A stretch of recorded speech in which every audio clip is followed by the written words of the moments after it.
Okay. Some sexy motherfuckers, they some sexy motherfuckers. We some sexy motherfuckers, they some sexy motherfuckers. They some sexy motherfuckers, they some sexy motherfuckers. We some sexy motherfuckers. They the gentlemen with cocktails, yeah. Aloha, everyone. We are live and inspired today. I am one of your co-hosts, Gregory Cobrana, also known as Handsome Cobra. And my other co-host. I'm Chris Swartzlander. Super Stub. It's good to see you. Of course you are. Of course you are. It's good to see you too, man. Absolutely.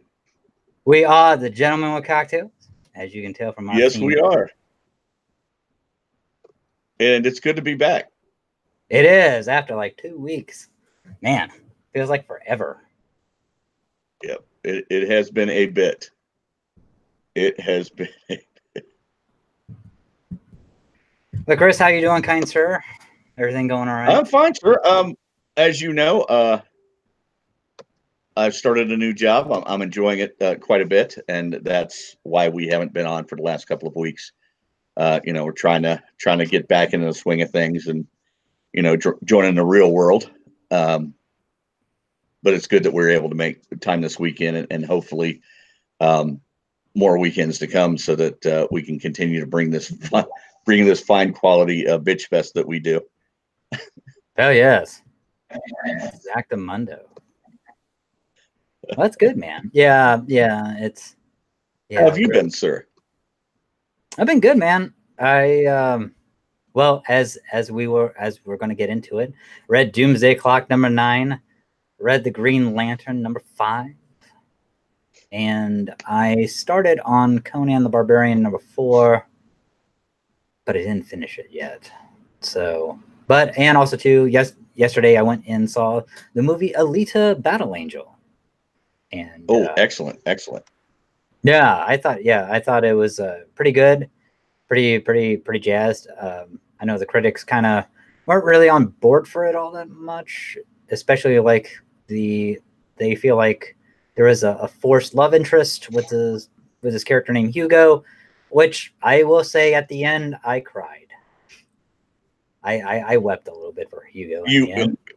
What? I did. I know. I went all bitch face and crying and shit. In the movie theater. I wish I'd gone.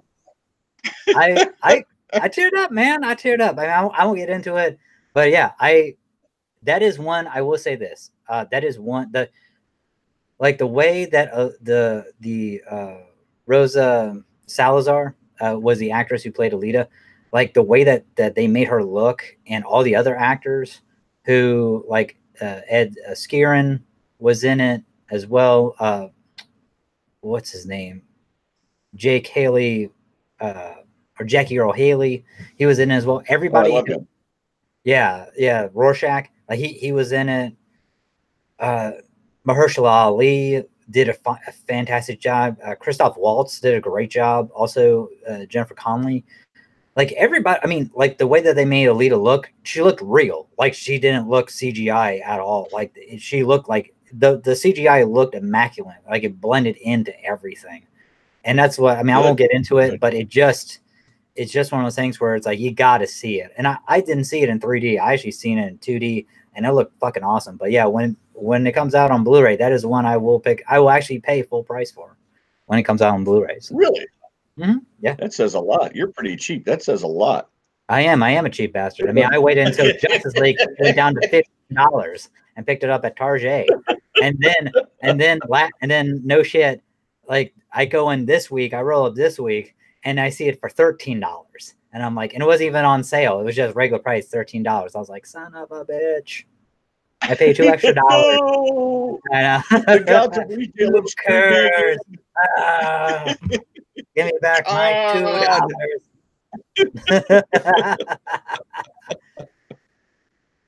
But yeah, well, that's awesome. I'm glad it was good. I really look forward to seeing it. I probably, I don't go to films a whole lot, unless it's a special occasion. Especially with my TV, I feel I get better picture quality here at home, and it's cheaper for me to actually buy the 4K movie than it is for me and my wife to go out and watch the movie. And I can watch as many times as I want once I buy it. So generally, unless it's a big film like Infinity War, Yeah. I don't usually go to the theaters. What? Since you brought it up, I'm sorry, I didn't mean to interrupt you. I have seen Infinity War, all of it. What? I did. Finally. I saw it on Netflix. Yeah, I saw it on Netflix, and it was okay. I liked it. I really liked it. I liked it a lot. I liked certain parts of it. I will say that Yeah. I wasn't a really big. I didn't really care about Thanos. Really, I did like the part with the Red Skull as the Stone Keeper when they went That was to cool. Thor. And the actor sounded just like Hugo Weaving, even though it wasn't Hugo Weaving. Yeah, they got another guy to do it, but he sounded just like him. Not like an impersonation, but I literally thought it was fucking Hugo Weaving. But then I saw in the credits that it wasn't. I was like, shit, really? This guy Ross something. Yeah, he did an amazing job. Yeah. And yeah, the makeup and everything. I mean, it looked But I enjoyed it. Finally see it. Yeah, I mean, it was just film. It was like on a technical level, I thought it was amazing. Now, some of the stuff I will say, some of the CGI for me didn't work in when they were fighting in the park, and more specifically towards the Iron Man stuff, because I could tell that shit was like CGI. I was like, God damn. I mean, it looked pretty bad. Like when they were fighting in the beginning, it was Iron Man, Bruce Banner trying to turn into the Hulk. Yeah, Doctor Strange and Spider-Man. Spider-Man looked great. It was just all the stuff with Iron Man just looked pretty fake at times. So it was just like, holy shit. Really? I just made. Really? I mean, the only thing I could think of, maybe it's because of it with being on Netflix. I don't know. So that's where I'm just kind of like, that's possible. Yeah. So it could be the platform. Yeah. That's why I am a big person when it comes to physical media. So people, if you're watching, when you watch, stick with physical media, because that's why streaming sucks. Is that you don't get that's true. That's true. Even though when I had Netflix, I had the HD Netflix, it still didn't look as good on my television as throwing a 4K into my player and watching it. I mean, it's just not near as sharp. And and your speeds have something to do with it too. So sometimes you'll have the picture's not going to be as good. That's why I don't like streaming services. I prefer physical media, like you. Yeah, I prefer to have it, and I have it. It's always mine. It will be mine forever. Yeah. Well, that's the thing too, is that I always. I mean, people say that, oh, well, you can digitally download it, and it's like, well, yeah, you can, but I don't know. But I mean, I know that like a physical disc, you're licensing it as well. But I mean, what happens if something happens to like your hard drive? I mean, do you have like an account? See, I don't buy digital, so it's like is it staying on your account forever? I mean, what the hell? I mean, if you stand a bigger chance of losing digital media than you do physical media, in my opinion. Really? Okay. Let's say you download it to your system, and your system crashes and you lose it, and then you go to re-download it, but for some reason, wherever you downloaded it before is no longer carrying it on their site. Well, you've lost it. That sometimes happens. Oh, they actually do that. They won't carry a thing on their site There anymore? are some things they don't carry forever. I lost the old Xbox game, Ultimate Marvel Superheroes. I can't remember what it was called. Yeah, you can no longer download it off of Xbox. Are you talking about Ultimate Alliance? Ultimate Alliance. Yeah, you can no longer download it off of Xbox. So, like, if I had downloaded it and then lost it, I couldn't get it again. Well, that makes sense. That's like when we were talking about, I downloaded X-Men, the arcade game, for like $4 off the Xbox Live store or Xbox store, and now you can't download it anymore. I mean, that makes sense because they don't keep. Yeah, that would make okay. So yeah, if they don't actually they have only it have on there anymore, then it does. Yeah, if it's not, if you can't download it on their library, then you're kind of screwed. So okay, that makes sense. Yeah. Okay. Yeah, I'm sorry. I just never really knew how that worked. So they only have so much space on their servers and stuff like that. You know, yeah. I'm sure some stuff gets tossed after a while, or they just, you know, or they lose licensing for it. You never know. Also too, like I have an external hard drive, and the thing is, like I have full of fucking movies on it when I was overseas and shit, and like I don't even know what the some of the things. I mean, I have the fucking Deer Hunter on it, and I didn't even fucking know I had it. You know, it's just like unless the shit's like late. That's my problem is that you have like I have like 1 terabyte of fucking hard drive space. Like great, but you know what? Do you remember what the fuck is on? Because if you have like a few or a couple of terabytes, you gotta like, you know, catalog that shit, make sure what the hell you have. I mean, instead of just going on your shelf, like in back of me, well, hell, I can see I have Ghostbusters. I can see I have the Flash, the original Flash, the first season, you know, on DVD. You know, just by looking over my shoulder, it's like, well, shit, you know, because I'm just looking at the spine here.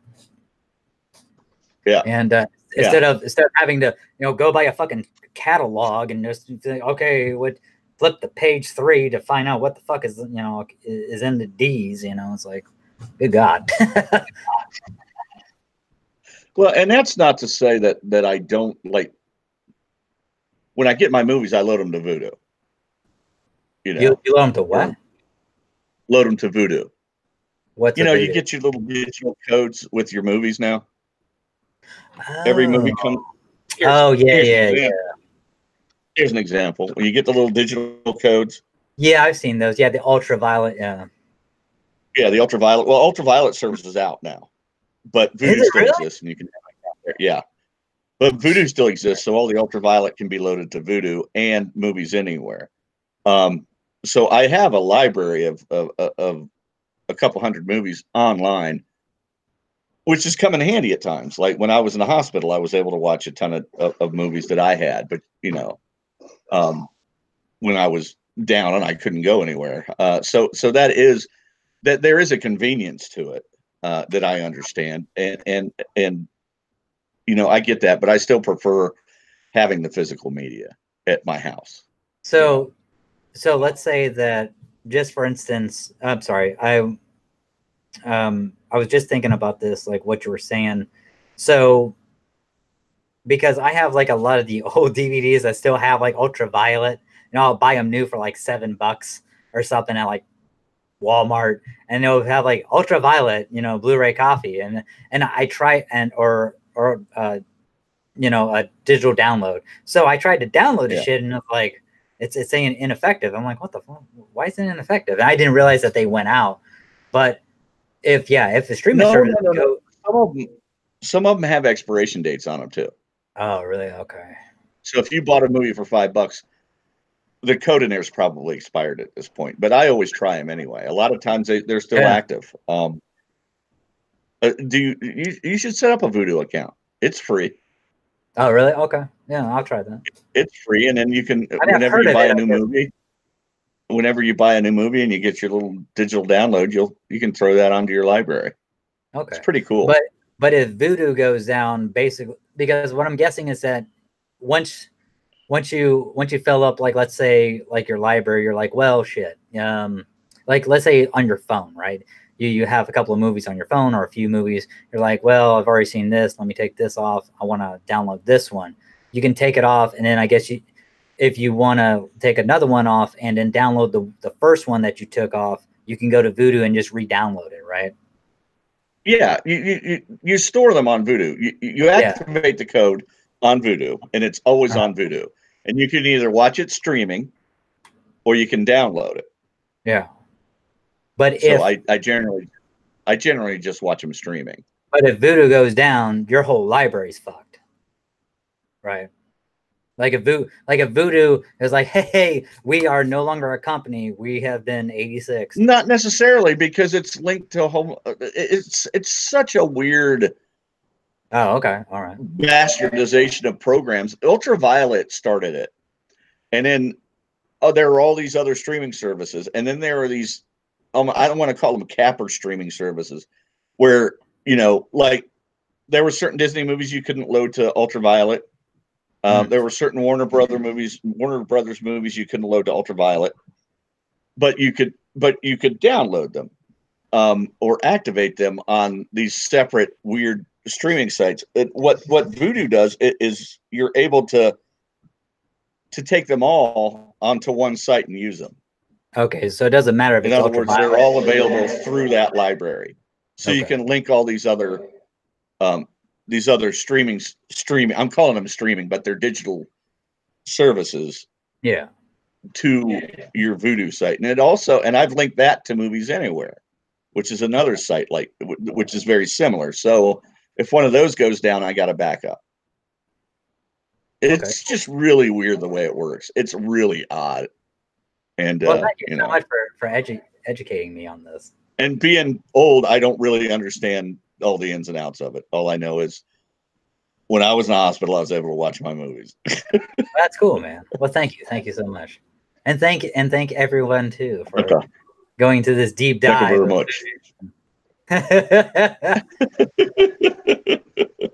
Well, what we have, since I guess that was like a little bit of prologue, I guess, the first like 10-15 minutes of streaming services. So I'm thinking, well, we'll probably get into people. We will get into Doomsday Clock number 9, as we said. We're probably going to get into the box office a little bit, talk about Captain Marvel, if that's okay with Chris here. And absolutely. Talk about the first Captain Marvel, Billy Batson, Shazam, and the first screenings, the advanced screenings that happened, and the embargo media lifting of it that happened, I believe, a couple of days ago. And get into the first screeners and all that jazz, and a couple of comic books other than Doomsday Clock. Chris is going to talk about Heroes in Crisis, grace us with that. Oh yeah, with that gem, and I will probably talk a little bit about Green Lantern if we have time, because I know Chris is on a little bit of a schedule. So, unfortunately, I work now. Oh no, that's cool, man. I have a job. I have a job now, like most. Well, you have like 3 jobs, man. You're inking. It's like. Yep. You're writing I'm very busy. The horror. How's the book going? How's the horror? Yeah, I'm writing the horror now. I still have an article that I need to throw together for this month for Uncanny Nerd. Oh, really? Okay, so there you go, man. I've got some more issues. I still haven't done that, but I'm very busy. But I'm reading the comic now that I'm going to do JLA 200. I don't know if you're familiar with that book. It's excellent. I almost don't have to reread it because I've read it so many times. But it's a fantastic book. I don't know if you're familiar with it. No, but it's old school JLA. Perez did the cover of it, and it's a beautiful book. There are, I think, I'm wanting to say 10 different artists that do the art in it. So it's pretty good. Pretty good. It's good stuff. That's sweet, man. I'm sorry to say. If anyone gets a chance, I do highly suggest they pick that up. From the angle that you had that book, it looked like Green Lantern Hal Jordan had either like a white fro or some Jerry curls. Just the way the light was hitting it, it was just. He's got Jerry curls. No? Yeah. That better. Just the. Yeah. It's a cool cover. It was just the way you had it. What's really cool about this particular book is that it's one of the first wraparound covers, which is really cool. It's a beautiful picture, and it's a beautiful piece of Perez art, and I'm a big Perez fan. Oh yeah, man. So it's really nice. All the old JLAers against the new ones. It's a good book. Yeah. It's a good book. I say new. Well, what I mean is all the old JLAers versus the new ones circa 1982. Well, it looks great, man. I mean, hell, I mean, even like the condition. Where did you get that? Or was that just one you? I've had that for years. Oh, really? I've it had looks that for years. I've got 2 has copies. been touched. I've got this one and one with Perez's signature on it. Really? That's amazing, man. Oh yeah, I mean, dude, I yeah, got lots you of awesome books. keep your shit better quality than mine, man. It's like, God, I keep my shit in good shape, man. I know, man. I buy quality jealous books. Now I do have some books that look like somebody laid on them, but Or wipe their ass with, you know. They were shirts. yeah, you know, They ran out of toilet paper and they're like, "Hey, man, this is the only looks like someone dropped it in the mud outside and walked over it, you know. But I keep them. I don't care. I'd still keep them.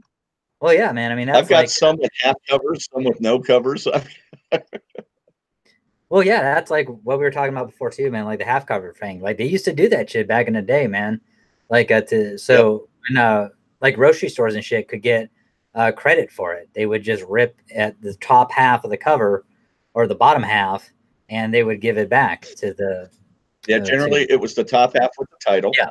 And they would send it. They'd send it back to the publisher, and they would either get a credit or a discount on a next order, and they would sell the book, you know, that had half the cover missing for, you know, pennies on the dollar. So I mean, they still made money off of it. It was a nice incentive for retailers at that time, and that was back, you know, in the days of spinner rack and before that in newsstand and stuff like that.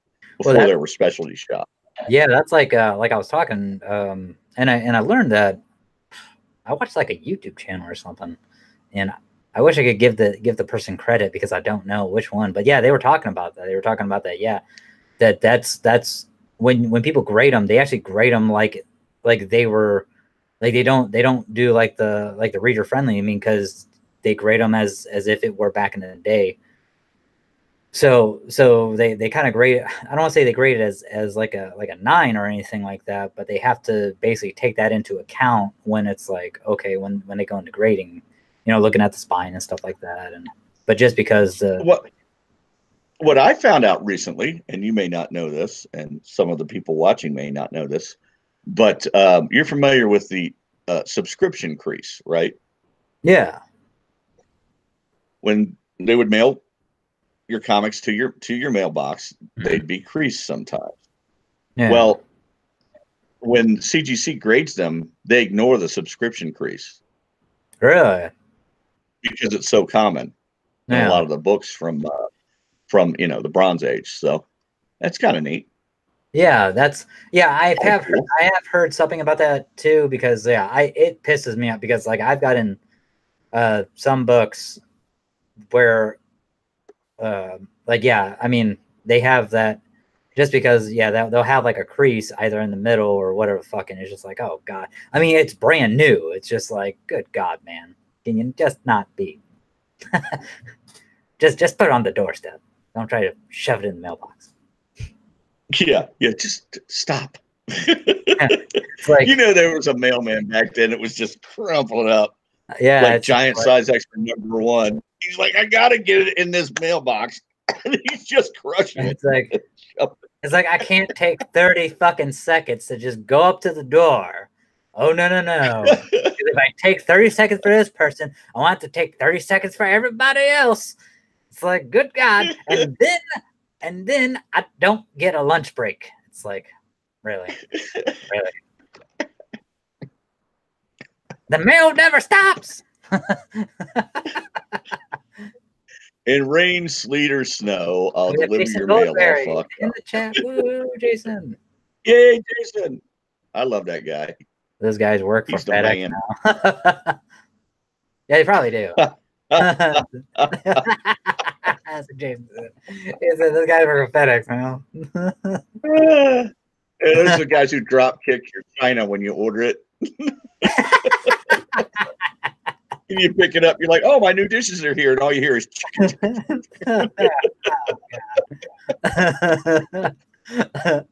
that's look, my new crystal. Oh no. Classic Schwartzlander. So You want to get into this Doomsday Clock #9? Well, do you want to go over box office, or will you want to go right to comics? Because I'm chomping at the bit to talk about to talk about Heroes in Crisis. You know that. Well, yeah, okay, all right. So we'll do the box office real quick. So, as of right now, okay, Captain Marvel has made, according to Box Office Mojo. Now, I did see another site, and I don't know which site it was because I just looked at it for 2 seconds. Box Office Mojo is officially saying that it made $153 million opening box off weekend. So, that's a good weekend. Yeah, because it made just alone 20, I believe over 20 million on Thursday night. So I think it was like the fifth in, like, according to, was it the MCU, it's like the fifth movie to make such a big gross. I think the only thing that beat it was like Infinity War, of course. Civil War. I think Black Panther as well. I could be wrong about that, but yeah, it's like. But I believe Captain Marvel is like number 5 when it comes to advanced screenings or Thursday night showings. So, but yeah, it has made 153 million, and oh yes, foreign and also to gross of the weekend, it's made $455 million so far. And I don't know if that's if it's out in China yet, or it's just that's international. So, I mean, that's a lot of money. Yeah, it looks like, I don't know if it's going to have legs though, because I know people. You were talking, we were talking off air a little bit about the controversy, a little bit, and I don't think that it's really anything. I think it's a lot of vocal minorities, and I've actually read what Brie Larson said, and because she was, she basically was at a, what do they call them, a junket, and where does it sit against Wonder Woman, the first Martin? Oh, I know Wonder Woman made, I believe, 853 million, like, total. So I know that, oh shit, what was the one that beat it? Fuck. Not, well, I mean, Aquaman beat her, but not domestically though. Foreign. But yeah. So sorry, Jason asked a question about Wonder Woman. But yeah, but Brie Larson was at a junket, and she saw that there was like mostly males, and she was like, "Hey, where's all the other females and stuff like that?" And it's like, "Oh, well, this is all that they have." And basically she said, "Listen, look, I mean," because she was asking, "Well, where's like people of color, females? What why is is there only 40-year-old males interviewing me? I mean, it's kind of weird that you wouldn't have more diversity here at junkets and stuff like that." So, and then it got blown out of proportion that, hey, Brie Larson doesn't want 40-year-old males, white males, to see her movie and stuff like that. And that's, and basically, long story short, it felt to me like an artificial controversy. Yeah, a manufactured. Yeah, like I was saying earlier. I mean, from the reviews that are coming out, it's a good movie, but it's boring. And from what I've heard, Brie is a little stiff in it. I haven't seen it yet. I will see it when it comes out on 4K. Like I do most movies, I don't want anyone freaking out on me saying you're not seeing it because there's a female. No, I'm not seeing it because it's cheaper for me to buy the 4K and watch it at home. But I almost feel like Marvel knew that they didn't have the greatest film, and they helped to stir this controversy. And they, I'm sure that there were trolls on both sides that were making this controversy bigger than it needed to be. And I wouldn't put it past Disney to allow that to happen, to garner more ticket sales in the first weekend. And I think I may agree with you. I don't know if this is going to have legs, because once word of mouth gets out, and it is now, people are saying it's not the greatest movie. It's on par with, Ant-Man and the like, and some of Marvel's lesser films. I'm not saying they're bad films at all. I'm just saying, like they're not their best films. Yeah. I imagine once that gets out, people will just will just stop buying tickets. So we'll see. We'll see. Also, we'll see. Well, it's like what we were talking about off air before, and everybody, Chris pointed out something to me, like off air, that basically, what was it? That this is their Wonder Woman. I mean, that's what they're trying to make her become. And also, too, I believe, and this is just me. Oh, okay. Kevin, Benar said it was 3.9 out of 5. Cool. Thanks, Jason. Okay. Like, okay. But, yeah, because I know the first part is basically, you brought that up about this being their Wonder Woman. Also, too, they're trying to retcon a character, and you made that, and you pointed that out to me. It's like, oh shit, yeah, basically it is a retcon, because I mean it's set in the mid 90s, 1995. At least when she comes to Earth, like back to Earth. Now, when she's Carol Danvers, Air Force fighter pilot. I don't know. That could have been early 90s, like 90, 91. I don't know. Like, I don't know the timeline, how long she's been away from Earth when the Kree find her. Yeah. So that's a thing.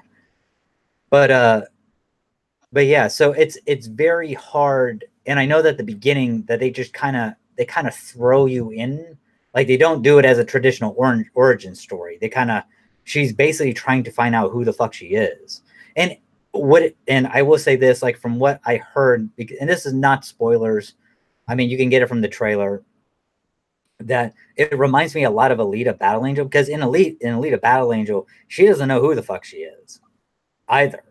But Alita Battle Angel is a manga that came out in the 90s. They even have an anime that came out in the 90s as well.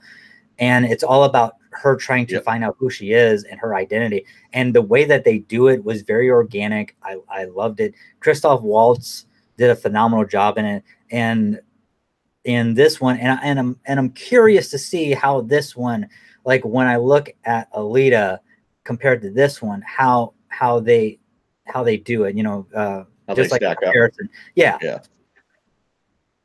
And but yeah, I mean,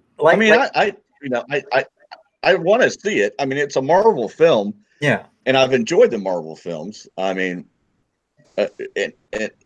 and I've seen them all.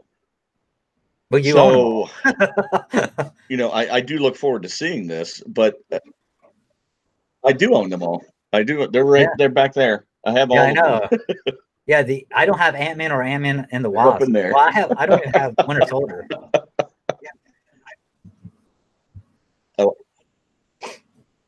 Oh, Winter Soldier is so good. It is. So it is. Good. It's just one of those things, man. Like at the time, I just didn't have the money. I will see it. I just don't think I don't think I'll see it in theaters. Yeah, I mean, I'm the same way too. I will probably see it. Like I will. You'll get it. What's that?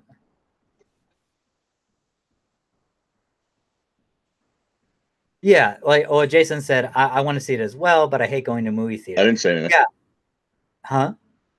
No, I said Jason did. Jason said that he hates going to movie theater, but he wants to see it, but he hates going to movie theater. Yeah. And I'm the same way as well. Like when I saw Alita Battle, I figured since it was out for a bit, like the previews would be shorter, because sometimes like if a movie's been out for a bit, or if it's not selling really good, they'll kind of shorten the trailers. Hell no. I mean, I got there right when it was supposed to start.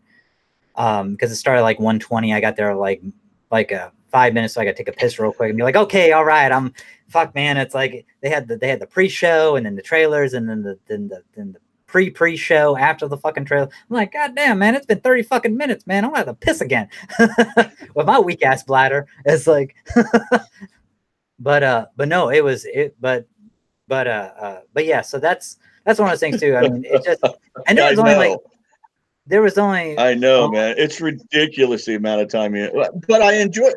The thing is, I hate missing the previews. Oh, really? See, I don't mind. I'm just like, fuck all that shit.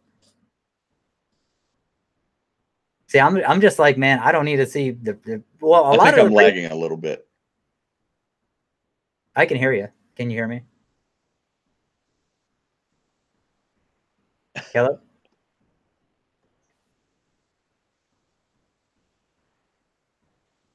Hello?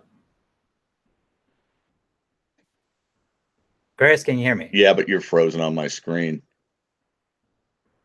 Well, you're good here, man. Hello? I can hear you, dude. I got some lag time here. Oh, okay. Damn you, internet. I know. What the hell? That's crazy. Am I good now? Yeah, you're good. I can hear you, dude. You're coming in just fine on my end. Good. I was lagging for a little and you froze for a bit, but Oh, okay. I'm good here on my end. I think we're good now. Yeah. But yeah, please continue.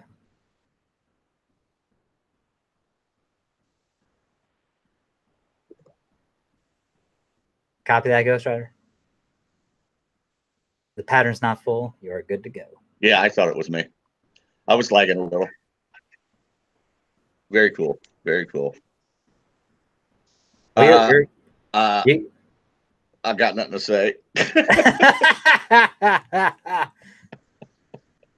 But yeah, no, I really, you're frozen again. Man, my internet is the worst.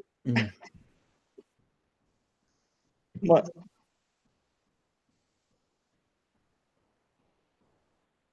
I can hear you, man.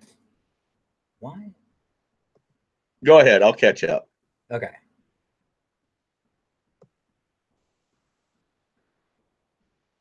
But yeah, so yeah, like what you were talking about before. Like I'm looking forward to it too. I do want to see it in a movie theater, but I would probably do more of a matinee showing or like during the week and probably when everybody isn't there. But I do see it. I am happy for it because I see like little girls, you know, on the YouTubes and interwebs, you know, they're you know going up to Brie Larson and they got the Captain Marvel uniform on and stuff, and that's really inspiring. It's like with the Wonder Woman shit, right? You know, and I agree. Like that. And it's I agree. It's a beautiful thing to see. I honestly wish that Marvel had chosen a different female character, because they have such a huge stable of female characters they could have chosen. Captain Marvel. I mean, you know, now that they have, unfortunately, they don't completely have the rights back. But I would prefer to have seen Storm in a standalone film. She's always been one of my favorite Marvel characters. Yeah. And she has such a rich history. Carol Danvers has always, until recently, been kind of a throwaway character for them. They made her into Miss Marvel, and she was Warbird. She'd never been able to hold her own series for any length of time. You know, she was binary for a while when Rogue took her powers and she got new powers. Yeah. So I've never have been a fan of Carol Danvers as Captain Marvel. But I've been a fan of Carol Danvers. I preferred her as Warbird because she was her own character then. You know what I mean? Instead of being based on a male character. The problem with a lot of the female characters that came out in the 70s were they were always based on male counterparts. Yeah. You know, like Miss Marvel, She-Hulk. Yeah. You know, and I prefer, heck, even the new Kamala, what's her name? Kamala Khan? Yeah, Kamala Khan, yeah. I would love to have seen her have a standalone film. She's an interesting character, who's taken that Miss Marvel moniker, which was always kind of a throwaway moniker for them because Miss Marvel was never huge. She had a small following. I would love to have seen her in a standalone movie, you know, and I think it would have grabbed a lot of the younger audience. And I think it would have been a smarter move. And she's a much more diverse character. Well, that's what people, since you brought that up about Kamala Khan, Miss Marvel, people are speculating like after Endgame, they are probably going to go. But this is the thing, though. Kamala Khan's an Inhuman, so, or a new, what does they call it? New Human, New Inhuman, or whatever the fuck. Yeah. Yeah, New Human. It's like instead of Inhuman. Yeah, it's when like, they were when Marvel shot themselves in the foot and were trying to move away from the X-Men and trying to move away from mutants and started basing everything on the Inhumans, which was butt dumb. Yeah. they had everything in-house for good storytelling, but they just refused to use it. That's like for the years that they didn't use the Fantastic Four. I'm like, it's your flagship book, but you won't put it out just because someone else owns the movie rights. That's dumb. Yeah. That's the dumbest thing you can do. That's all Ike Perlmutter, you know, the fucking guy who leads Marvel Comics productions or publication, and he's the guy who is in charge of. He's the guy who's actually over Jeff Loeb when it comes to the Marvel TV series shows like Daredevil, Iron Fist, Luke Cage, stuff like that. The shit was that was on Netflix. That's why him and Kevin Feige split because Ike Perlmutter, he's a cheap curmudgeon, and he's like, don't give fucking media like just give them a bag of popcorn, no fucking if they get a Coke, no butter, it's only one. Yeah, it's like give them popcorn but no butter.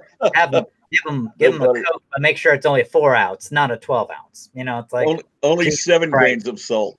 Yeah, it's like good God, and make sure they don't get extra. That's how cheap this bastard was, or is. I don't even know. Yeah, it's just like, yeah. I mean, this guy is like the what is it? Oh, did you see the Inhumans TV show? No, God, no, man. I heard it was fucking awful. Oh my God, it was the worst thing.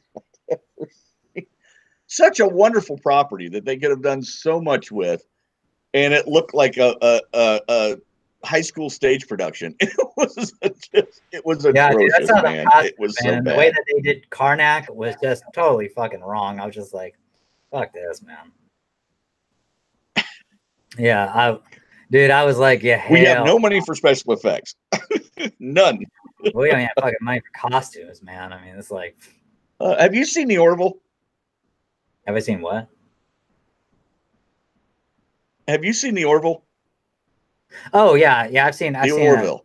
Yeah. Dude, it's great. It's fucking with Seth MacFarlane. I don't care for Seth MacFarlane, man, but I will say that the last episode of that. Yeah. The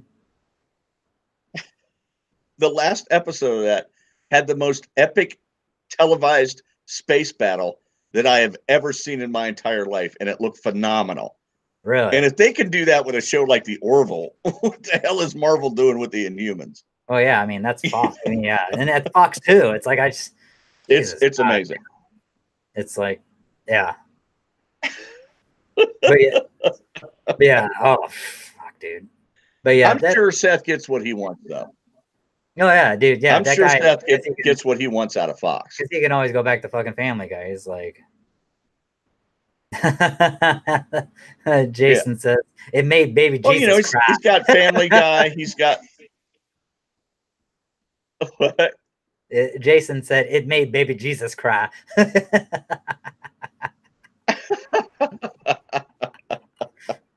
It did. Well, we can touch on Creed 2 real quick. Okay. I just saw that. It's out on Blu-ray now.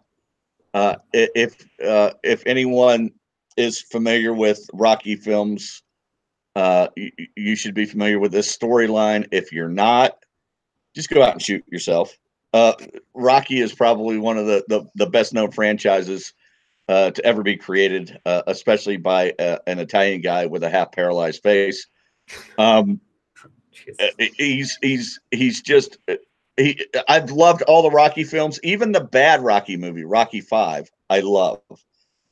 Creed was them revisiting Rocky IV. Apollo, Creed's dad, Adonis Creed's father, was killed by Ivan Drago in the ring in Rocky IV. To make matters worse, Stallone at the time had the opportunity to throw the towel in, but didn't do it, which is what led to Apollo's death.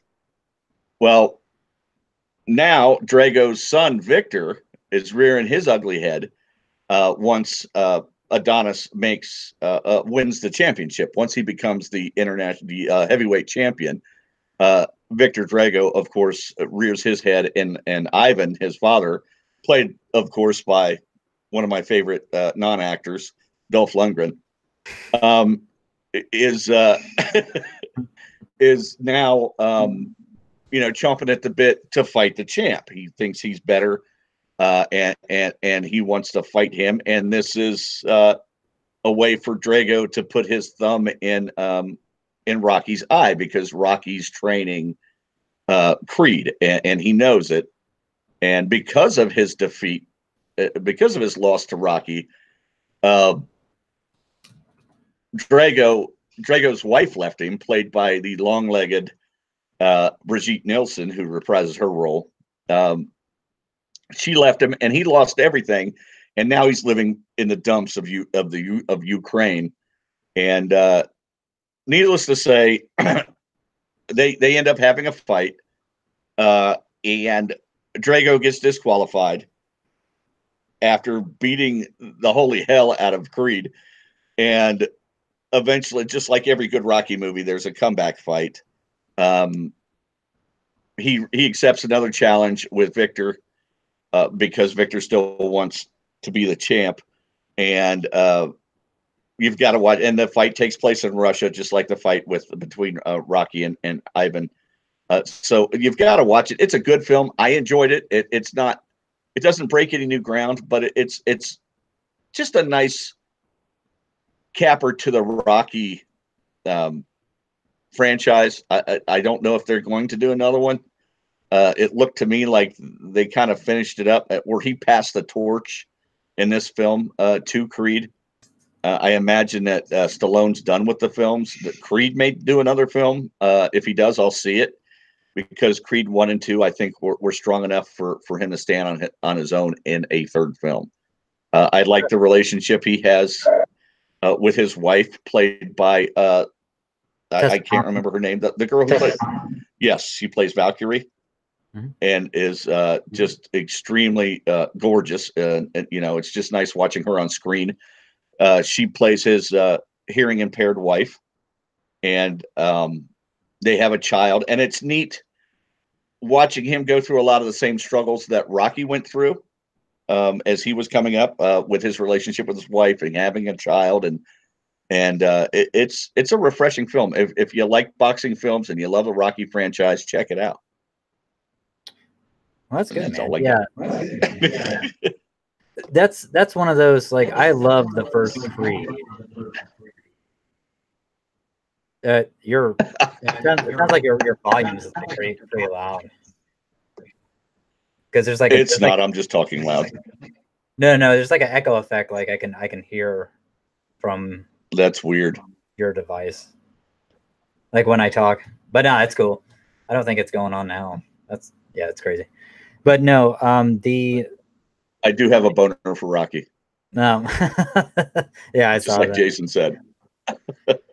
No, I love the first Rocky, and I love the first Creed because of the simple fact I love like the first Rocky because it's more about the fighter's struggles, like, and Yep. more than the fight itself, and that's what I like, because it's like, yeah, at the end you really don't give a shit that Rocky lost or won. It's like, yeah, he loses, but it's like he's all about like Adrian, and motherfuckers beat up the shit. And it's just, and I love, man, like the first Rocky where him and Adrian are on the ice, and he's like, oh yeah, my buddy, and basically he pays this guy off so she can skate. And she's like, aren't you going to skate? He's like, oh no, I can break the skates. It's like, don't worry about it. And he's like, just kind of shuffling, on the snow. It's like, that's just so cute, man. It's just, and and I love that. And you see, it's a beautifully written film, yeah, and I think even through the entire Rocky franchise, Stallone did a really good job of developing that character and yeah, watching him grow and then fall. hmm He even mentions, because you saw what happened to him in Rocky V, where he had, he was brain damaged from that fight yeah, he had with Drago. hmm He even mentions it in this movie. He said, I was broken after, I fought this guy, yeah, and his son, man, the guy who plays Victor Drago is a monster. yeah, That guy, that yeah, guy's a yeah, man. I've seen beast. that guy. Jesus. So I mean, yeah, that's like, you're right. I love the characterization. well, that's like a Creed one. I mean, I own that now on Blu-ray, and that's a great one where it's just one of those things where Rocky is, you see him, he takes Adonis in as a surrogate son, and I love like the dynamic of Apollo or Adonis talking about, hey, don't you have a son and stuff like that, and he's like, yeah, he's up in Canada, with his girlfriend and stuff like that, and basically and he's estranged from his dad, and it seemed, and it was just kind of like one of those things. I know, like in Rocky Balboa, you see him kind of in his corner and stuff, but then I guess like after that, like he just kind of like wanted Yep. to do his own thing, not really be a part of like that legacy. Yeah, the relationship fell apart. Yeah, And they touch on that in Rocky. It, yeah, they touch on that in Creed 2 as well. really. And they wrap up that whole subplot Yeah, at the end of Creed 2, well, that's and good. it's beautifully done. And I got a little misty eyed. Really.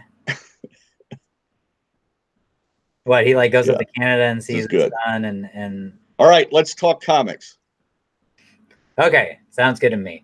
All right, real quick before we get into comics, Shazam came out real quick.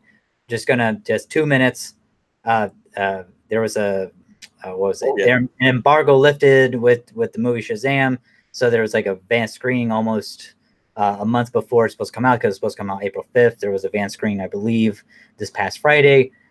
Critics loved it. They said it was Zachary Levi was a good pick for it. A lot of it was basically Big meets Home Alone meets The Goonies and E.T. wrapped in there. I mean, a lot of it that people were centralizing on was the family dynamic between Billy Batson and all the other people, like Mary Bromfield, Mary Marvel, Darla, Eugene, Pedro, Freddie. and Freddie Freeman. Everybody, and Yeah. they were talking about. It looks to me like it's a take on the John's Gary Franks run.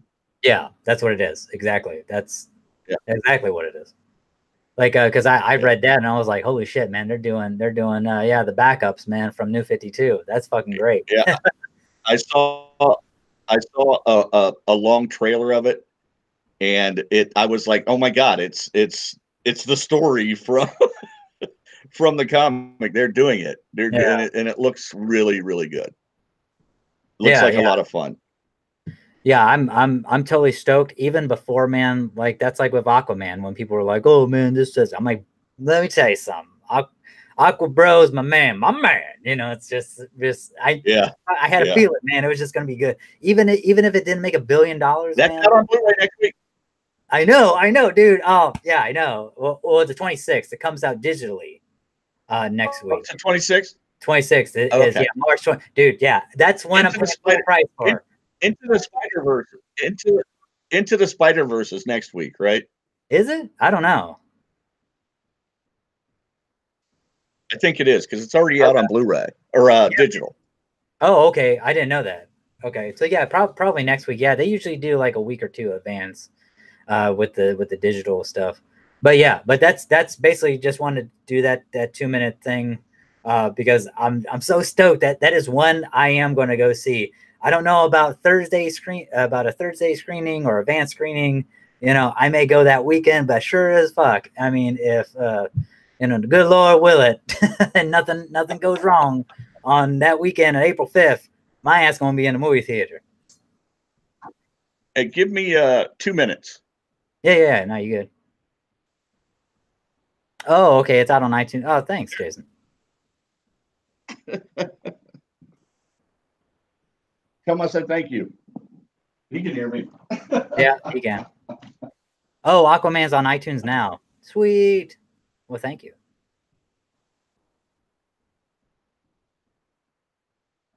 Yeah, that's like a little secret. I'm not big into Apple products, but I do have iTunes on because I'm a PC person. But I do have iTunes loaded up on this, and I love iTunes. I have an iTunes account, and yeah, that's where like I would say probably like 95% of my music comes from is iTunes, and because they have like exclusive stuff, and I love it. So, and sometimes I listen to other podcasts on iTunes as well. So iTunes is a good place. I like it. Apple did something right with iTunes. I'm not big into iTunes or Apple products because since I'm being a PC person, everything's like ass backwards. Because like if you want to close something, it's on the left hand side, not the right, and stuff like that. So, and also, and I know you can partition certain things on Apple products like PC, but even if you try to play video games, like PC is always going to be superior than Apple when it comes to that.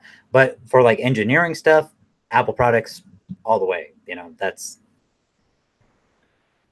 But that's no. I was just talking about while we were, I guess, like in our little intermission.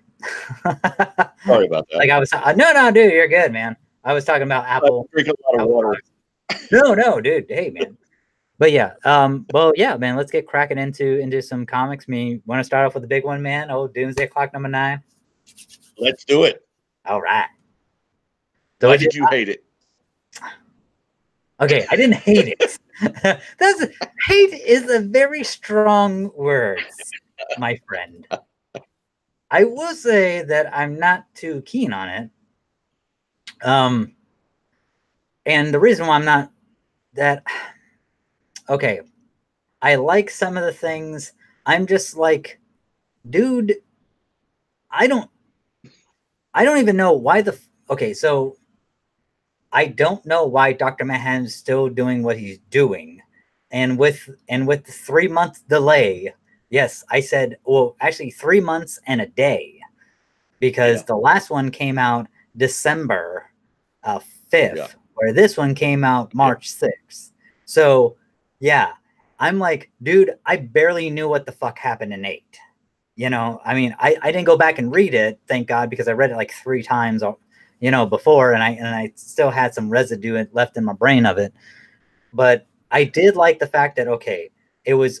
I like the whole thing of Superman being in a coma and in the Hall of Justice, and that's really cool because that means that number one, that they're taking everything that Scott Snyder is doing right now in Justice League and basically putting that in continuity. So he's in a coma in the Hall of Justice. Lois Lane Kent is there, his wife, you know, watching over him. And then you have protesters saying, hey, why isn't, you know, Superman doing something? I like that aspect. I like the next aspect of it was Lex Luthor who gave her the thumb drive of the Justice Society of America. I like that aspect as well. But where the fuck did he get that thumb drive? Because did he get it from like an Alexander Luthor from like Earth 3 or 4 or, you know, I mean, it couldn't be Earth 3 because that's there's still a lot of reveal. There's still a lot of reveal that needs to happen. I love the story. I think it's awesome. The art in it is phenomenal. I think what it's suffering from is the time gaps between issues. Mm-hmm. I think it's losing a lot of readers because of that too, which is a shame because I think it's a great story. I love the callback to the Legion. That was awesome. Yeah. And I think, these next 3 books, they're going to reveal all this stuff that you have questions about. If they don't, then there's no point in the whole story in the first place. So they've got to reveal why what has happened, and why he did what he's done, and why Lex Luthor, or how Lex Luthor got a hold of a thumb drive with the JSA on it, a team that supposedly doesn't exist. Exactly, because that's because he altered time, because Dr. Manhattan altered time. Because the thing is that, okay, if we're looking at it from like a real world perspective, like in quantum mechanics, we're in a fucking paradox right now, because basically he erased Alan Scott from touching the lantern or getting his hands on the lantern, so thus he erases the JSA. Okay, what I suspect is that the ring was in his possession because time hadn't caught up to that point of, because like what they say, or his power used to be like he could walk through time but he couldn't change time. Now they're saying that he can or he could go forward in time and not really change, but now he can change it. He can go back in the past and change shit. And it's like, okay, what I'm guessing is that he's from, okay, you know how we have, like, in our universe, the Milky Way galaxy, right? What I'm guessing is that the Watchmen is actually, those characters are from another galaxy, not in New 52. Like they're not even a part of the 52. I thought they were from a parallel Earth, but are you saying you don't think they are? I don't think that, because okay, if they were, it's got to be a parallel Earth. I mean, the history is, I mean, Nixon was president, for Christ's sake. I mean, it was a parallel Earth with a different timeline. Well, and see, I'm not saying that. What I'm saying is that it's probably a parallel Earth in another galaxy, right? I don't think it's a part of, or maybe a pocket dimension instead of like a full dimension. Well, they are the only, here's the thing. The only person who's a fucking metahuman, as far as I know, in the Watchmen universe is Dr. Manhattan. I mean, I could be wrong about this, but I mean, like, full on metahuman, right? Well, mine seems to be. But we don't know. And see, that's the other thing too. They haven't even fucking addressed that shit about the Joker, about Mime and Marionette and the fucking comedian. It's like, excuse me.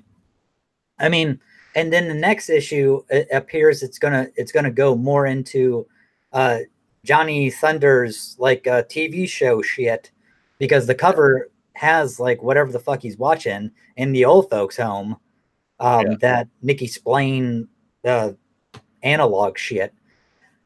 Yeah. So I'm like, okay, and it's just really, it's very convoluted. It's like the delays don't fucking do it any sort of justice either, or help it. And I like the storyline. I think it's clear and concise, but I understand where you're coming from. They have a whole lot of shit to wrap up in 3 issues. Yeah. How are they going to do that? But but just getting back, unless the final issue is a double-sized issue. Yeah. Okay, so like I'll put it in the parallel with Secret Wars of 2015. I don't know if you read that with Jonathan Hickman and Asad Ribic. It's a great fucking story. It's a great final Fantastic Four story, because that's what Jonathan Hickman made it as, because he got word from, like who we were talking about before, Ike Perlmutter. Ike Perlmutter says after 2015 we are not doing any more Fantastic Four stories. So Jonathan Hickman was like, well, fuck this shit. I'm wrapping up all the shit I did in Fantastic Four when I was on the fucking book, and I'm wrapping this shit up because the First Family is my favorite, are my favorite characters. And it was a great fucking story, but it was plagued with fucking delays. And when they did All New, All Different, we found out the fucking ending, or at least what was going on after, because we found out that Dr. Doom came back. His face was fixed except for like a little fucking gash that he had. Everything was going forward. And that story didn't wrap up until 6 months after the final issue, and that was a double issue, double page issue, the final one. But that wasn't until like 6 months after, where everyone was like, "Well, fucking A, because the train's got to run on time. You know, we don't have time to with this shit." Yeah. And that's what my biggest fear about, because Doomsday Clock was supposed to be the future, right? It was supposed to end. What I believe, now this is just speculation on my part, I believe that Doomsday Clock was supposed to wrap up Rebirth, because if you look at it right now, all the books say DC Universe on them, or DCU. Yeah. It was supposed to, it was supposed to, because it started with was it DC Universe Rebirth #1, and then the Button, and then okay, Doomsday Clock is kind of like the crescendo, right, or the finale. Yeah, it's supposed to explain why the Legion hasn't existed and the JSA hasn't existed, and Shazam wasn't supposed to fucking be back, but now Shazam has his own fucking book. They're supposed to fix all. This is a problem with DC. They always set out to fix continuity problems and end up causing more continuity problems than they fix. And I love DC, but the same thing happened with Crisis on Infinite Earths. The same thing happened with Final Night. The same thing happened with Infinite Crisis and Final Crisis. It always caused more continuity issues at the end than they had in the beginning. Yeah. Well, okay, like I'm not gonna say, I will say this, man. Just like with Secret Wars, man, like is like the end, the final, like Secret Wars #9, dude. I cried, man, reading that book, because it was so fucking powerful. I will say this, and when you read it as like a graphic novel, it is fucking phenomenal, man. Like Saab Ribic's fucking art, it's fucking on point, man, with like Gary Frank or even Alex Ross type shit. You know, it's just when you read it as a full story, it's like, God damn, this is so great. I mean, and that's what I believe. I have a feeling Doomsday Clock will be the same way. Yeah, I really do. That's why if you look at like Gary Frank, like he did the first 3 volumes of, or I think the first 2 or 3, I can't remember, of the Earth 1 Superman. And the thing is that motherfucker took like oh no, I'm sorry. I think it was Batman. There was one Batman. He did, I can't remember which one. Yeah, Gary Frank did Batman. But he took so long with Jeff Johns to make those, right? And that's a fucking graphic novel, like a volume 1 and volume 2 graphic novel, you know? Yeah. I mean, he's a great artist, but he struggles. And I think they did say that he had like some personal issues come up. Like I don't know if it was like death of the family or something, like in the beginning, and that totally I totally have mad respect and be like, yeah, man, take all the time you need. But the problem, what really makes me mad is you and I are used to artists like the old school artists like Kirby and Perez and Claire, or not Claremont, but Byrne and those guys were burning out multiple books a month. Yeah. You know, they were never behind. They were not allowed to be behind. Yeah. If they fell behind, they didn't get paid. Yeah. You know, and this book has been late consistently. Yeah. Well, that's like I don't get it.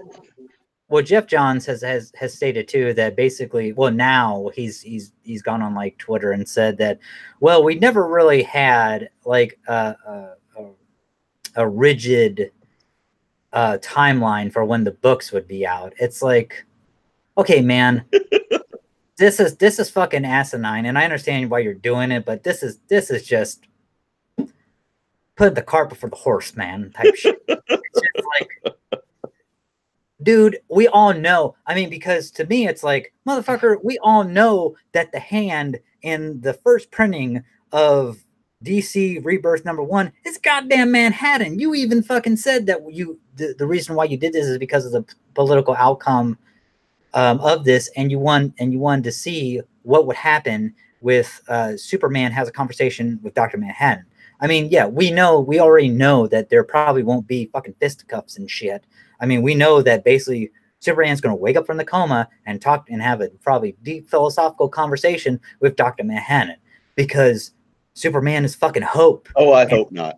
And that's what I love. Well, that's what I loved about this. Okay, I will say this. I love this aspect of the book. I didn't love the book, but I love this aspect because you see the DC fucking universe, most of them heroes fighting fucking Manhattan, and Manhattan says, this is what happens when hope decays, and he just fucking wipes out all the motherfuckers. Now we don't know if they are he wastes them. If we're, because he was just toying with them. He was just fucking like, and he was just, and that's just he was. I will say this. I did like this aspect. They had Captain Atom, because Dr. Manhattan. I was just gonna say that analog of Captain Atom, and that motherfucker annihilated his ass. I was like, I thought that was a really cool moment in comic books to have Captain Atom and Dr. Manhattan face off. Just to see that image was really cool, because DC refused to allow what's his nuts writer Alan Moore refused to allow him to use, because he wanted to use the Charlton characters. Blue Beetle, Peacemaker, all those characters, Captain Atom, but he wasn't allowed. So what he did was he came up with analogs of those characters. Yeah. And Dr. Manhattan is the Captain Atom analog, and it was cool to see them just face it off. I mean, it was just, that was for me a real geek boy moment. I think I squealed out loud when I saw it. I was like, but it was cool.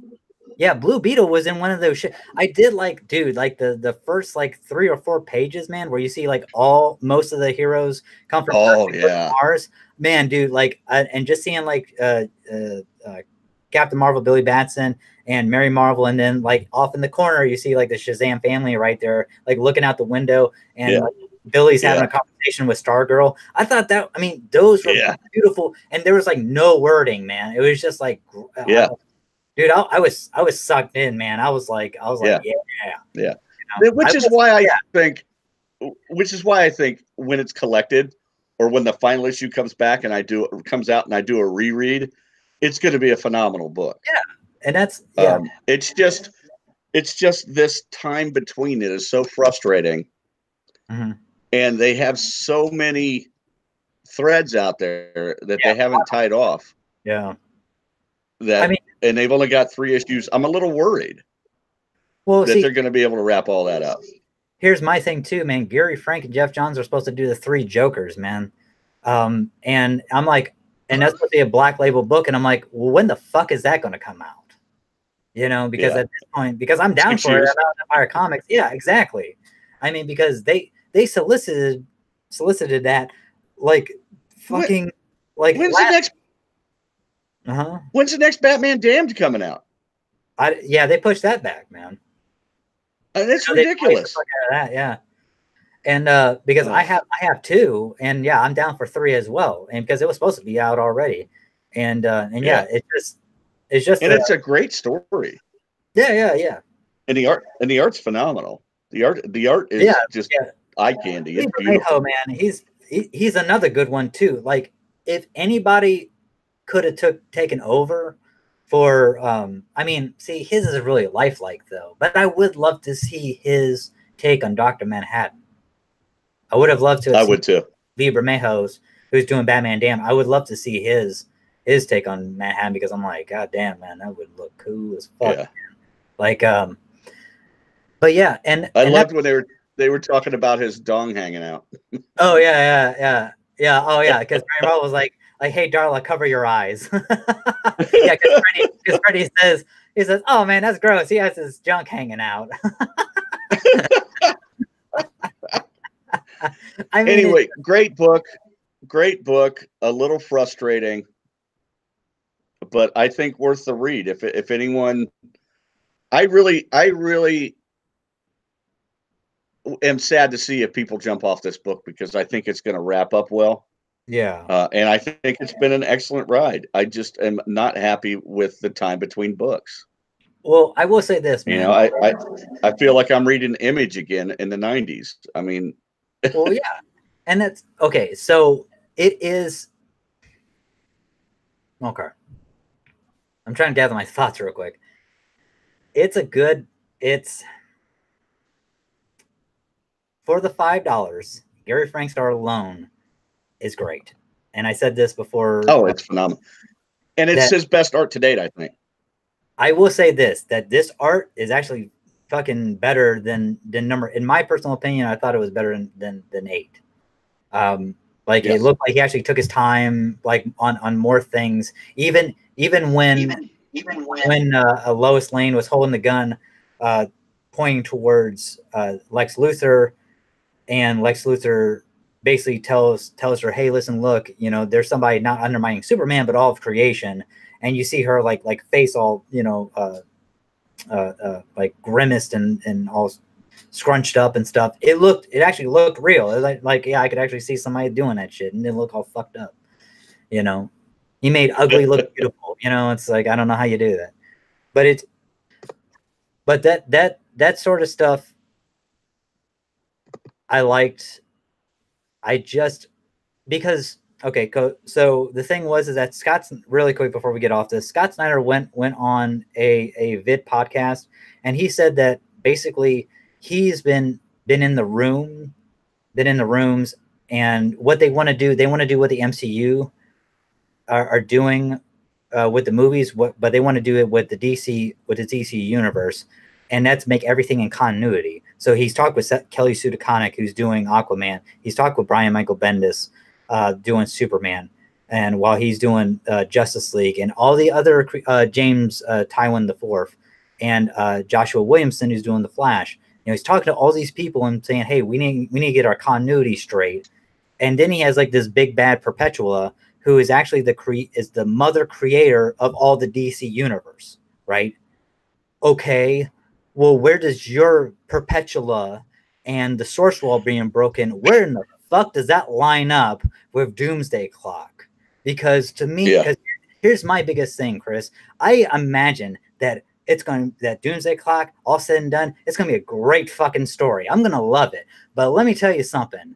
It's like one of those things where but if you tell me that it's an Elseworlds, or it's a goddamn, or it's out of continuity, or this is on Earth fucking 24 or 35 or 50, I'm gonna be fucking livid, because I'm gonna be like, all right, motherfucker, I'm just spent all this hard-earned fucking sweaty money that I have on this shit, thinking that we're in continuity for the longest of fucking times, and now you do this rope-a-dope shit. I might as well be reading the fucking Crime Syndicate, for God's sakes. You know, it's like, and why are you making fucking John Osterman a goddamn god? I mean, because he's not. I mean, where the fuck is Zeus? Where the fuck are the Egyptian gods that resurrected Black Adam's fucking ass after he got fucking nixed by Captain Marvel, Billy Batson? I mean, where's all these other? Where's the Guardians? Where's Darkseid? Yeah, what the fuck? Yeah, where are the new gods? Where's Allfather? Orion? Why the fuck they can't take him out? What the fuck? The guy is a human being playing God. That's all he is. You're telling me that people from the fourth world can't fuck this motherfucker up, who's probably from another goddamn galaxy, like I was saying before? Because apparently that's the only thing that makes sense, is that over in like let's say that they're in the fourth world galaxy, and next to them is the fifth world where the Watchmen people come from. Apparently his powers are like uber here, but if he goes back to the Watchmen world, which Adrian Veidt is trying to fucking do, or at least was, now I don't even know where that's fucking going, because apparently Adrian Veidt is the puppet master, you know, making all this shit happen, because Dr. Manhattan had no fucking clue what was going on, because he's traveling forth in time like he's goddamn fucking what's his name, Bennett from or Beckett. Yeah, well, I was gonna Sam Beckett from fucking Quantum Leap, apparently, and can't remember how to get home. I mean, what the fuck? He's just trying to leap back home. Yeah, Oh, yeah, they got the blue lightning down. Way to fucking go. Thanks for crossing the fucking finish line, quantum fuck. You know, it's like. All right. You've had your I'm rant. just saying. Now it's my Yeah. turn. Now it's my turn. Let's turn our attentions to this To another bastard abortion of a story called Heroes in Crisis. I would like to give people a synopsis of the story, but I don't know what the fuck is going on. And no one else does. It's one of the worst written stories to ever bear the name Crisis that I've ever read. It is worse than Final Crisis, which is one of the worst comic stories ever put together. It's full of pseudo-intellectual psychobabble that doesn't make any sense. No one cares about these heroes' feelings. We want to read a story with action in it. All right. I don't care about your feelings as a superhero. All right. That's a side note. I don't need to read a 9-issue miniseries about how sad these guys are about being heroes and their loss. We get it. All right. We get it. That's always been a subplot. It doesn't need to be the main plot of the story. And I can't tell who's dead or alive at this point because they keep jumping back and forth in time. So it's horrible. If you haven't read it, don't even bother picking it up. Don't bother. And that's my rant. Well, I mean, does Clay Mann come back to the latest? What issue or is it on? Is it on 6? 6. Issue 6. I threw it out. No. I'm already saying it's like, god damn. I threw it in the garbage. Issue 6. Oh yeah, that's the one with Harley Quinn on the cover. Yeah, it's awful, and I don't understand why she's wearing a Medusa mask. It's nowhere in the book. Yeah, because it seems like they're trying to wrap Psycho Pirate into that, right? Yeah, and I don't know where. It's just so badly written. It's just a mess. It is a real mess of a story. Well, hey, you can talk to Tom King at All Star Comic Con coming up in June, 8th to 9th. I'm not even going to go. I mean, trashy it is. I am not happy with his writing. Clay Manning does some of the work in it. Does he? He does page 1 and page 20. Are you fucking serious? He only does one. He does the first and last page? That's a real gem. And Mitch Gerards did page 2 through 19. Oh, he's the one who did Mr. Miracle. I do like his art, I will say.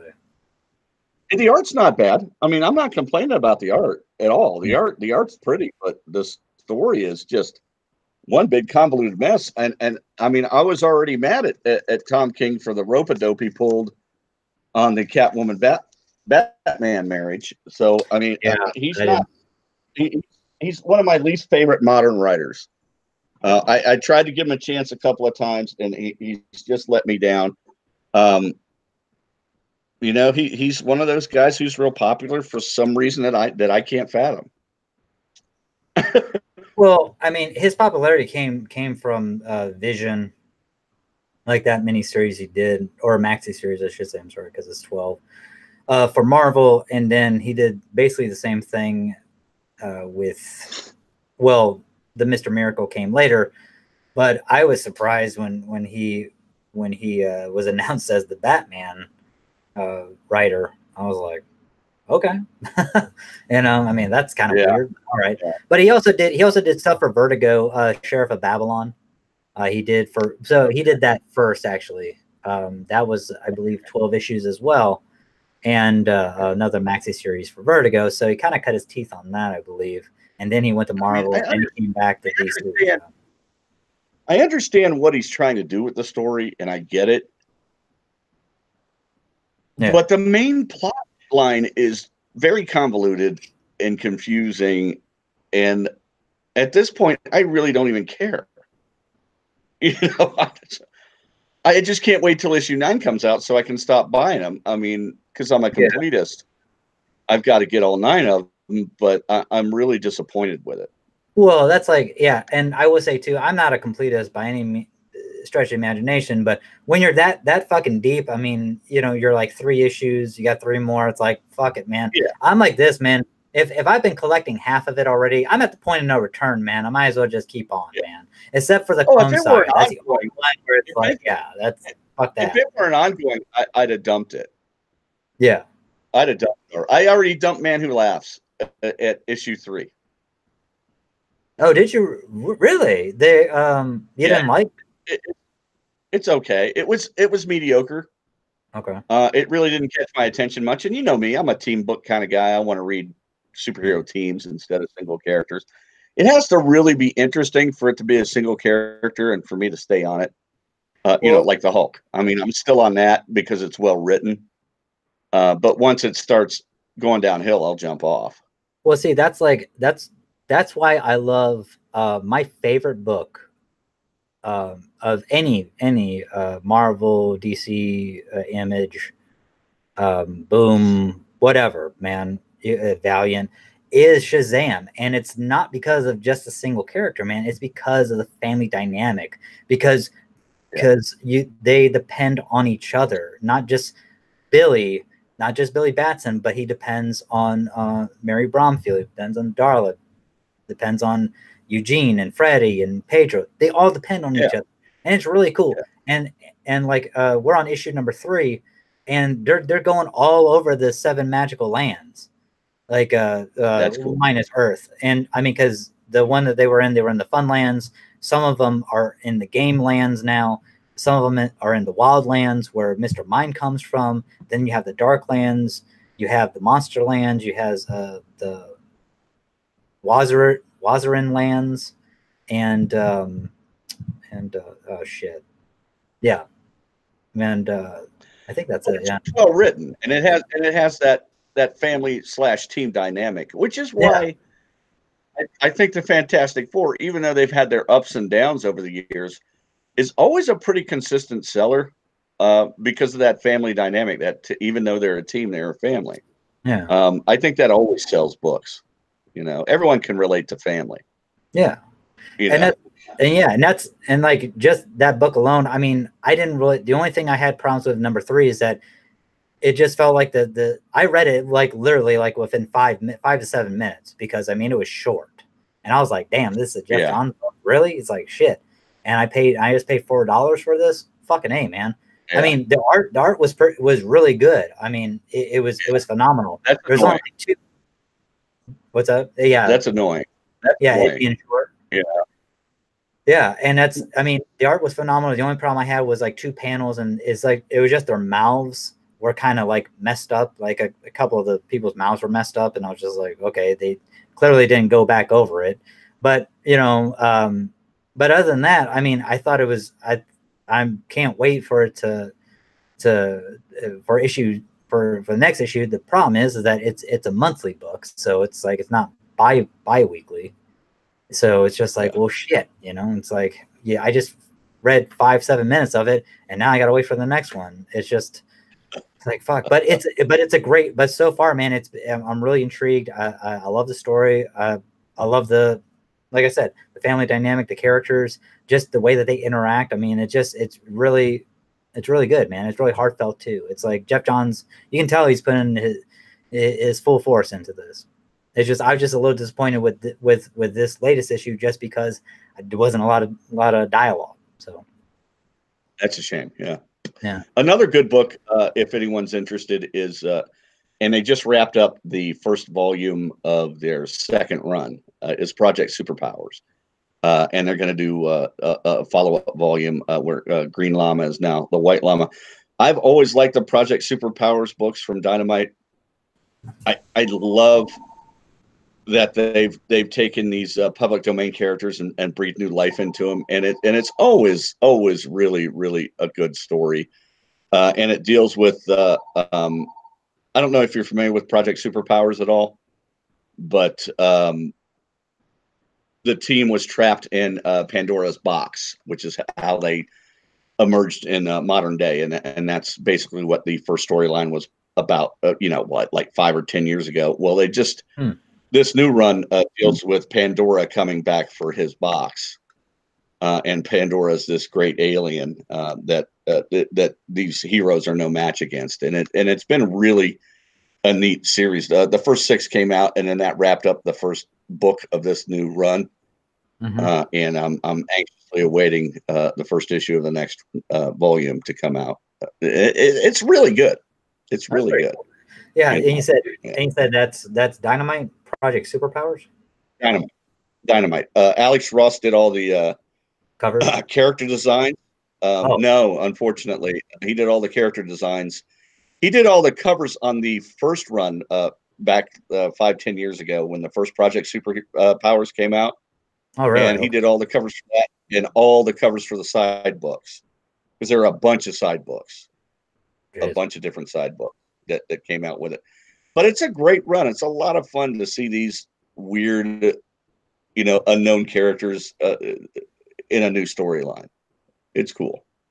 So check it out. Yeah, I definitely will have to check it out. One last book I wanted to touch on just a little bit was Green Lantern #5. I'm not going to go into it because I know that you haven't read it yet.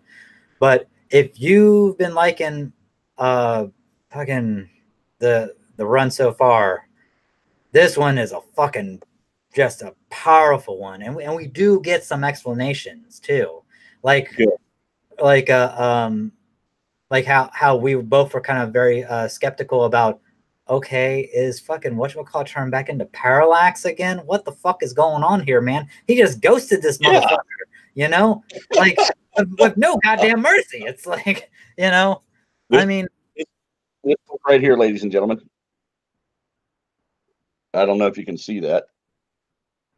You have a little bit of a bad glare, but yeah, I got a bad glare on it, but yeah. Anyway, but I'll be reading this later tonight. But yeah. It's basically the art is phenomenal, by the way. Dude, Liam Sharp in this latest one, it's fucking magnifique, man. It is just so, and the way that he does like the close up panels on Hal Jordan and the Countess, man, dude, it looks so fucking good. I mean, that's another artist who could have done it too, man. Who could have done Doomsday Clock, man. What? He's really good. And Morrison has in my eyes redeemed himself with this series. How I feel about Morrison. He's hit or miss. And he is absolutely hit on this one. It's really good. I like his take on Hal Jordan as kind of like that grizzled old cop. You know what I mean? The guy who's seen them all and been everywhere, and as this story unfolds, he's seeing stuff he's never seen before, and that's kind of neat. Yeah, I'm enjoying it. I'm enjoying it. Yeah, and I like some of his lanterns. The one dude with the big volcano, looks like a nuke on his head. Yeah, like an exploding volcano. It's like, good God. And it's insane. Yeah, magma guy. I don't fucking know, but yeah. Yeah, I mean, he's definitely doing a shit ton of acid, but but I like his lanterns. I like his take on Green Lantern. So yeah, there's that. I will say this, man. Once again, this is one thing that just bothers me, is that he makes no reference to what the hell was the splash page of the first one where it had the antimatter lantern or antimatter lantern. The antimatter lantern, yeah, the antimatter lantern. And it looks like a cybernetic Hal Jordan. They make no fucking reference to that still. So I'm like, did he just forget about it? It's like, no, he was setting up plot threads in that first issue. Yeah, I mean, and unfortunately, ham-fisted kind of. I mean, if you're going to set up a plot thread. Don't make it so big that everyone's asking about it the next 3 or 4 issues. Just make it small. Yeah, because it's just so that, you can pull on it later and make it something big. Yeah, like unlike the Shazam book, like this is a monthly one too, but this one had a lot of fucking it was pretty good, man. It kind of reminded me, man, of like reading like almost like a Roy Thomas book, man. Conan the Barbarian. Just a I mean, it wasn't like so dialogue heavy to where it was infecting like the panels and stuff like that. But it felt like I actually like they earned my $4 for getting this fucking book because I was kind of wary about like even like in issue 2, I was like, okay, the Earth I is was like too. a I was, micro I was fucking planet now, and then they didn't want to be a part of like what? And now Hal Jordan's a yeah, villain? Are you fucking kidding? What? You know, and that's yeah. where like I was just like, he saved your asses. What the you know, I was just kind of like, all right, dude. Yeah, I don't know about but then issue 3 kind of redeemed itself. Then issue 4, I'm like, all right, fucking great. He's a rogue agent now. Or he's like he doesn't want anything to do. He's like fucking, you know what? Fuck you. It's like, I've been parallax, I've been fucking, on the run before, I've been a renegade, trying to save your asses. Fuck this, Yeah. and now It's good. and, It's good. yeah, There's no doubt. and So like read it. If you're not reading Green Lantern, read it. Read it. Read it. Read yeah, it. yeah, it's like Read it's it. like issue 5. It was yeah, it was good, man, because he actually like I won't give any big things away. I'll just tease you with a little bit. Like basically, we see him that he wants to join the Black Stars, so basically he has to go through these trials, and he actually goes through the trials. He goes through all of them, so they don't fucking uh, pad it out and shit. He goes through all the trials in the first, but he has to sacrifice things to go through the trials, which is very, very cool. So I'll let you figure out what he Yeah. sacrificed, stuff like that. And then I'm interested. I'm really interested in reading it. and then since he's with the Black Stars now, he has to he basically, since he's been reborn, he has to be renamed, and he chooses his own name. And it's very Cool. it suits him very well, very well. Cool. And I look forward to reading it.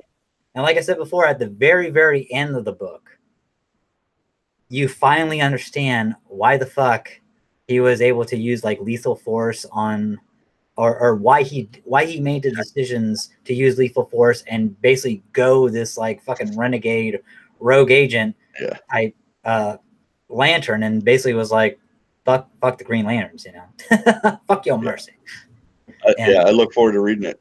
yeah, it's good. For those of you watching, I know we didn't touch on any Marvel books this episode. That doesn't mean we don't like Marvel. There are Marvel books that we like to read. Yeah. We just happen to be reading these ones right now. So yeah, exactly. Hey, I read don't give us any hate for not. I love Marvel. So yeah, I mean Conan the Barbarian. I mean don't hate on it. that's a Marvel book, Yeah. and I only read half of it, so it's like, and it's really good. Yeah, and I haven't finished the new Fantastic Four yet, or the new Hulk, and but I look forward to it. And I also picked up Freedom Fighters number 3. I know that's DC, but I just picked it up. And what's that? Did you read it yet? Not yet. Not yet. Not yet. I'm enjoying that story. I'm enjoying the story, so it's good. It's a 12-issue maxi. Yeah, yeah. I never got a response back from Robert Venditti about the question that About his swastikas. yeah, about the stylized swastikas. I never got a response back. Yeah. Have you seen it? Huh? Have you seen those swastikas? No. Yeah. Well, I mean, I guess my issue is that, this is supposed to be 1,000-year Reich, and I just don't think that a group of fanatics like these Nazi fascists would just, change their swastika, Logan. their logo just to get with the times, like their Pepsi or Coke.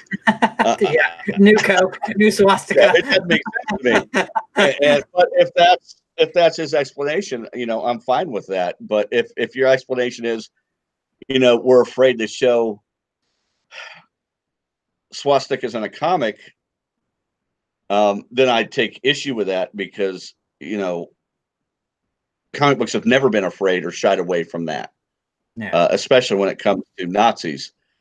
You show the evil barefaced so that people know what the evil looks like. You don't sugarcoat it to make it more digestible. I mean, evil is evil, and um, you never make it palatable.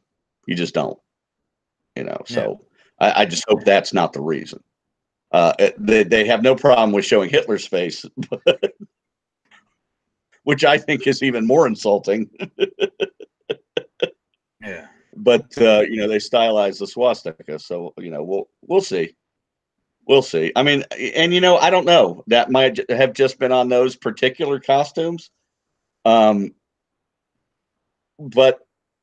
you know, I haven't read 3 yet, so you know, things may be different. I don't know.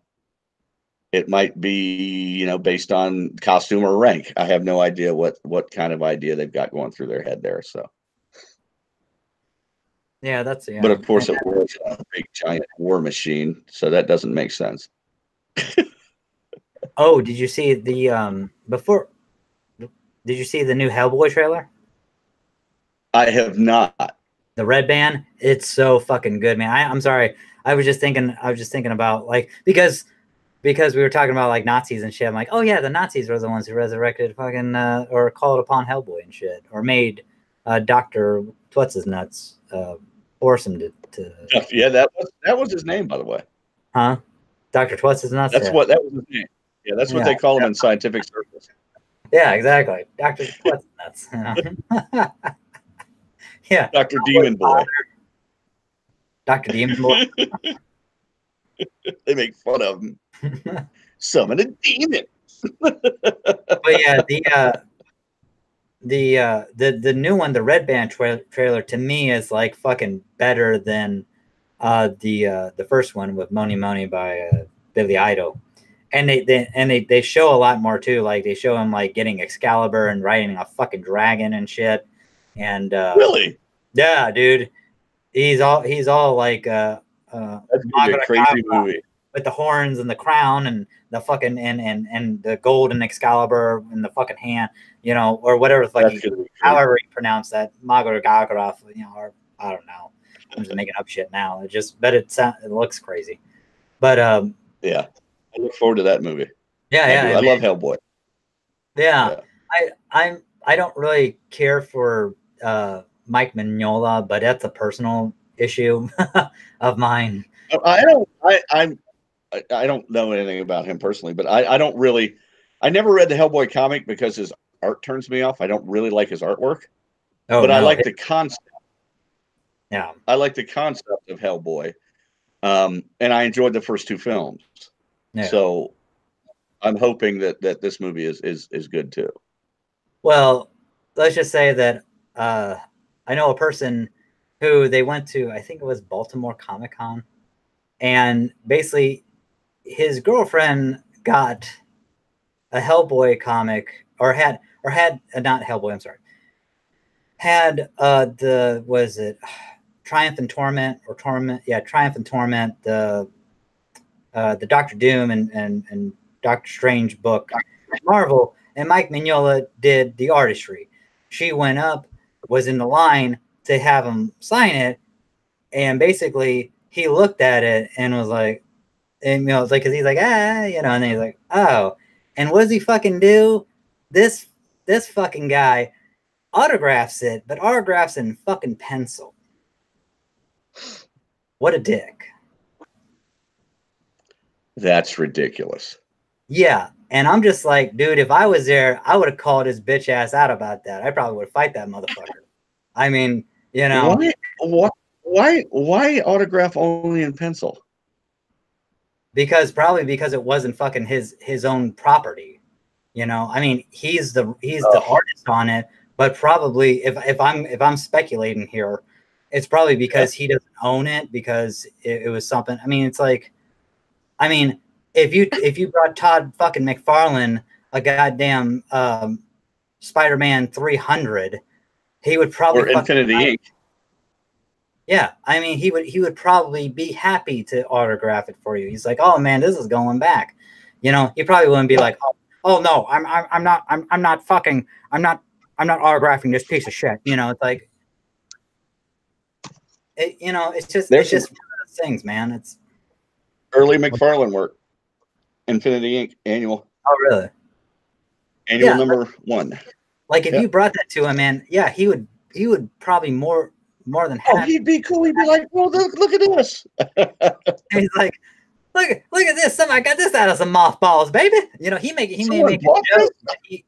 Yeah, I mean, but yeah, he would do it in pen or whatever the fuck you wanted. Yeah. He would do it in pencil, like, and be a fucking douchebag. Well, more than a douche, just be a That's kind of rude. lower than whale Yeah. shit. I mean, yeah, Mike Mignola, that guy can go suck a dead man's dingaling for all I care, you know.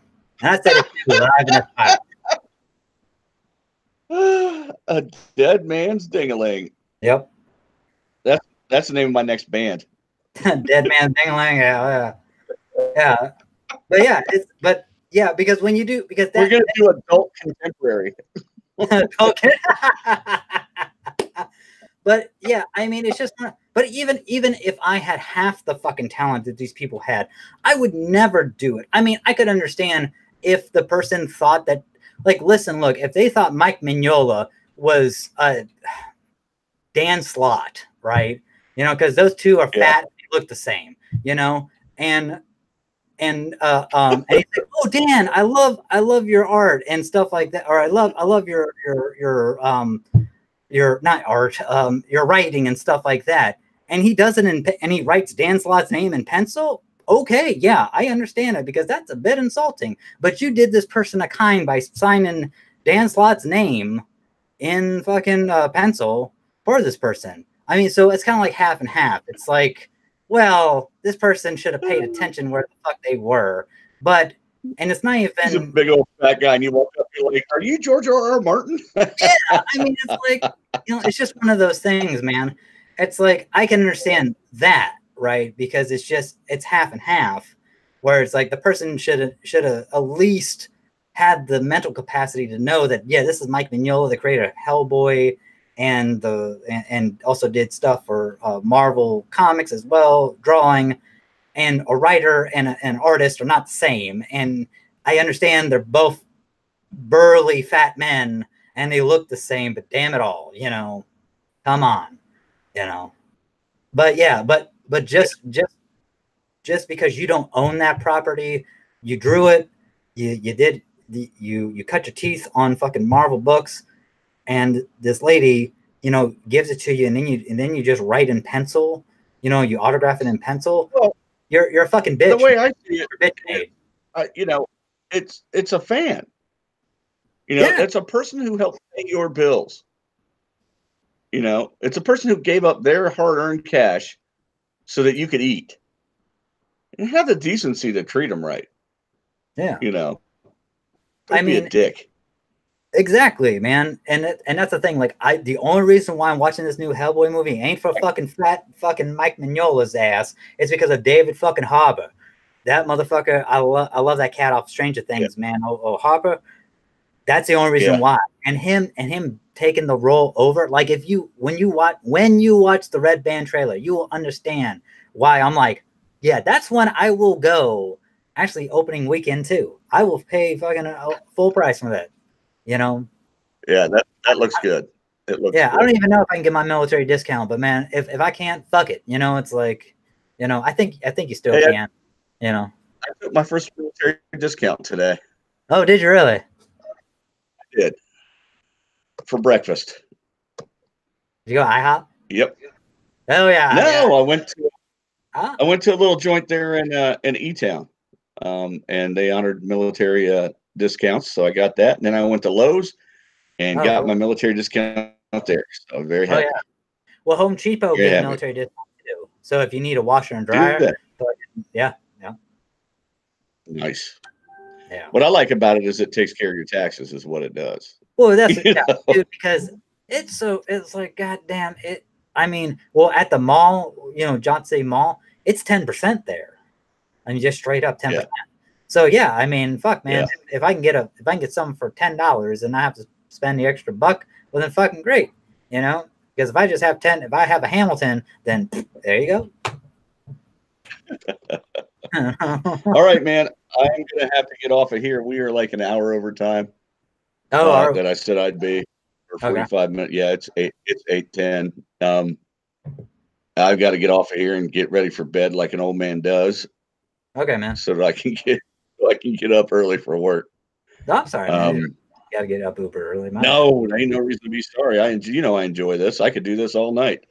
But unfortunately, I got to pay the bills. Yeah. Well, hopefully, man, maybe next time we can do it. We can do next Saturday if you and I can schedule that.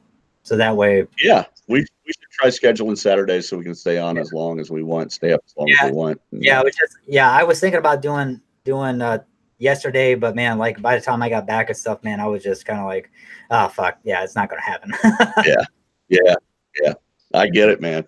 All right. Well, God bless. I hope you, everyone watching, enjoyed our, not so intelligent takes on things.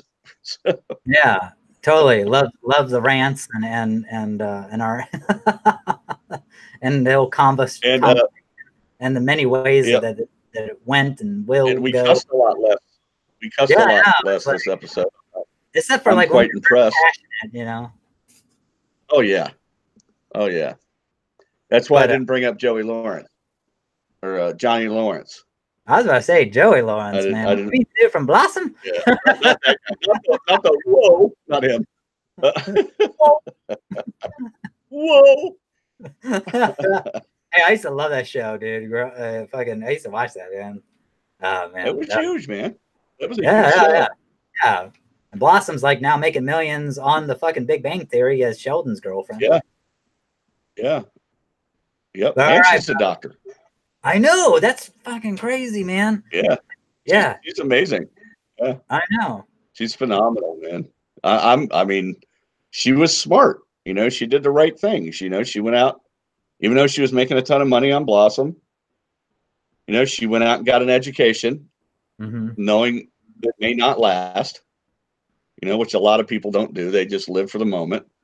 And so she was set, and then Big Bang Theory came along. So she's doing real well for herself, and now I think that's great. Yeah, and she has kids too, man. That's what's even cool. She's a mom. She's a doctor. Yeah. She's making bank. I mean, fuck, man. Yeah. Good. Yeah. She's awesome, man. She's awesome. Yeah. All right, man. Who'd have thunk it, Blossom? I will. We'll close that on Blossom. All right. Yeah. And I will see you soon, sir. All right. And everyone, thank Aloha. you. God bless. Love to all. And as always, aloha.